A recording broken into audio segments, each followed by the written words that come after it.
Turminha, vamos para a nossa aula de ciência. Para isso, abra na página 21 e coloquem a data, tá? A página 21 tá assim, ó, número 3. As ondas sempre carregam um pouco de areia da praia, mas logo a areia se deposita no fundo do mar, não ficando misturada com a água da mesma forma que o sal. Por que isso acontece? Por que vocês acham que a areia e a água, ela não se mistura? Da mesma maneira que se eu colocar o sal na água, vai dissolver tudo. Porque a areia não é o que? Solúvel em água, ou seja, ela não vai dissolver na água, né? Então, a resposta é essa, porque a areia não é solúvel em água. Número 4. Leia o texto e descubra o que pode estar presente na água das chuvas. A água da chuva é potável? Depende. Em uma cidade grande, a chuva tem vários contaminantes. No campo e nas florestas, ela é mais limpa, diz a química Dalgísia Fornaro, da USP. Mas não existe chuva pura, composta só de água, em nenhum lugar do mundo. A razão é simples. Quando as gotinhas se formam, ela reúne um pouco de tudo que está na atmosfera ao redor. Assim, o coquetel chuvoso de água é claro, mas também partículas sólidas e gases. A chuva do campo costuma ser rica em cálcio e potássio vindo do solo. No litoral, os temporais devolvem o sólido que evaporou como sal da água do mar. Nas cidades, quando a chuva cai, minúsculos grãos de poeira e de fuligem, aquela fumaça preta, ou até mesmo vírus e bactérias podem vir de carona nas gotas. Então, viu que a água da chuva, ela não é, né, só composta de água? E aí tem as questões. Grife é passar um tracinho, né, embaixo. No texto, o trecho que apresenta um exemplo de água com solvente. Então, pega um lápis de cor aí, ou até o próprio lápis. Vai lá onde que tá assim, ó. Quando as gotinhas... Aqui, ó. Bem aqui, ó. Quando as gotinhas se formam, elas reúnem um pouco de tudo que está na atmosfera ao redor. Assim, um coquetel chuvoso de água é claro, mas também partículas sólidas e gases. Então, sublinha até gases. Quando as gotinhas, até gases. B. De acordo com o texto, por que é importante evitar a poluição do ar para preservar a quantidade de água? Por que vocês acham que é importante essa preservação? Então, vocês colocaram aí, com o ar poluído, vírgula. A quantidade de partículas, vírgula, fuligem e micro-organismos que podem se dissolver na água da chuva é maior. Então, só colocar, vai dando pausa no vídeo, tá? C. Explique quando a água pode ser considerada potável. Quando ela está livre, né, dos poluentes, dessas misturas, né, desses agentes, igual o do vírus, que pode causar, né, algumas doenças. Então, só você colocar. A água é considerada potável quando está livre de poluentes e agentes causadores de doenças, vírgula, como vírus e bactérias. Então, ela só é potável, ela só é, né, própria para o consumo quando ela está livre de tudo isso. Porque no texto não deixou claro que ela não é totalmente, né, só a água, ela tem mistura de tudo que está ao redor do ambiente, influencia, interfere, fuligem, que essas fumaças, né, tudo isso interfere, torna a água que ela não fica sendo potável, né?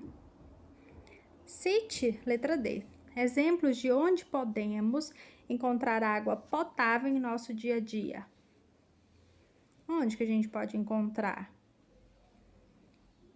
Aí vocês podem colocar: a água da torneira é potável, vírgula, pois foi tratada antes de ser distribuída à população. Outro exemplo é a água filtrada, né? É a mais indicada para o consumo. E a água mineral. Então, esses são exemplos de água potável. Agora, eu quero que vocês coloquem na página 22 o ciclo da água e mudança de estado físico.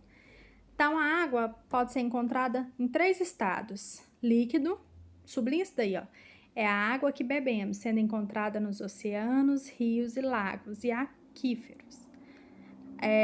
Sólido, a neve, os gelos das geleiras ou o gelo usado em bebidas são exemplos de água em estado sólido. Gasoso é o estado em que a água está presente no ar, na forma de vapor. Pode sublinhar tudo isso. Não há produção de água em nosso planeta. A água que existe na atualidade é a mesma que existia há milhões de anos. Ou seja, a água está constantemente circulando entre o ambiente e os seres vivos e mudando de um estado para outro. Observe as etapas desse ciclo. Abra uma apostila de vocês que fica mais fácil, que tem um desenho completinho e está numerado. Então, ó, aqui deixou bem claro que a água de hoje em dia e de milhões de anos atrás é a mesma. O que acontece então? Que não acaba? Ou o que acontece nesse processo? A água, ela é como se ela tivesse em um círculo, ela vai e volta, vai e volta. E cada etapa tem um nome. Ó, primeiro, com o calor e o vento, a água com o presente, como a presente no mares e rios, passa do estado líquido para o gasoso, ou seja, ela evapora. Esse processo é chamado de evaporação. Então, tá lá no mar, no rio, principalmente quando vem o calor, o que acontece com a água? Ela vai evaporar. Para onde que ela vai? Vai lá no número 2.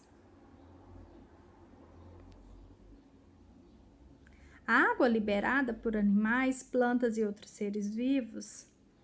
Opa, ativando esse bloco. Volta lá.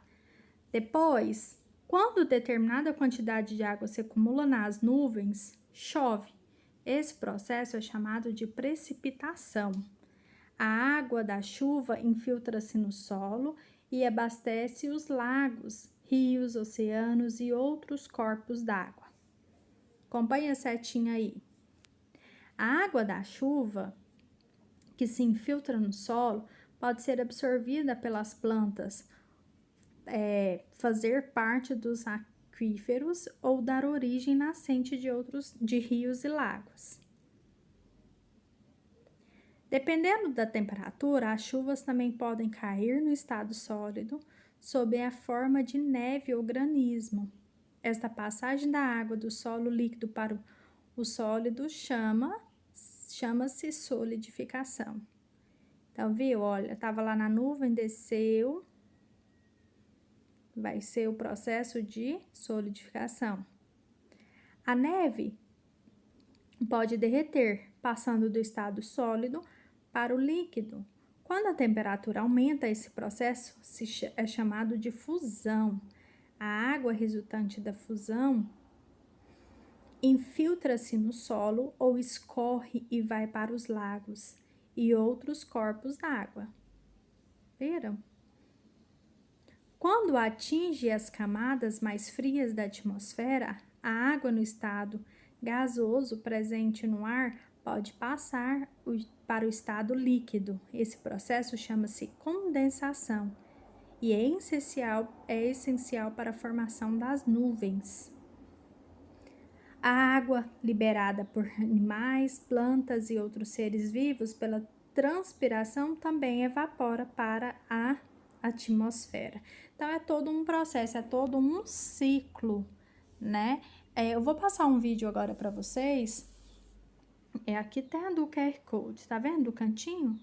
Que vai mostrar para vocês direitinho, através de um vídeo, essa etapa do ciclo da água. Então, e cada etapa é muito importante vocês saberem o que é evaporação, a precipitação, a condensação. Na última aula eu já passei um vídeo explicando tudo isso. E na apostila veio para reforçar novamente, tá? Então, assistam o vídeo agora e depois vocês farão uma atividade no caderno que eu vou estar enviando a foto que vocês vão copiar, tá bom? Até mais!